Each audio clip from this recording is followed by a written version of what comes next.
উট অনেক সুন্দর প্রাণী, পবিত্র প্রাণী। তার প্রিয় খাবার মরুভূমির বিষাক্ত কাঁটা। ময়ূর পেখম মেলে থাকলে কত চমৎকার লাগে বলুন তো।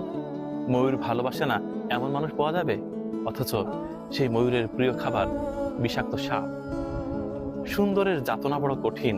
সব সুন্দরের একটা নিদারুণ যন্ত্রণা আছে।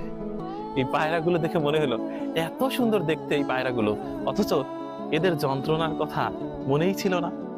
আকাশে উঠতে উঠতে যখন জমিতে বসলো, যখন খাওয়া শুরু করে দিল, তখন আমার মনে হলো যে এই সুন্দর প্রাণীগুলো ঠিক এখন অসুন্দর হয়ে গেছে। তাই এখন আপনার চোখে যেটা সুন্দর, সেটা আগামীকালও সুন্দর থাকবে এমনটি নয়, অসুন্দর হয়ে যেতে পারে। কারণ স্থান কাল পাত্র ভেদে সৌন্দর্য কিংবা অসুন্দরের সংজ্ঞা পরিবর্তন হয়। মনে হলো বিষয়টি আপনাদের সাথে শেয়ার করি। সুন্দরের যন্ত্রণা বড় নিদারুণ।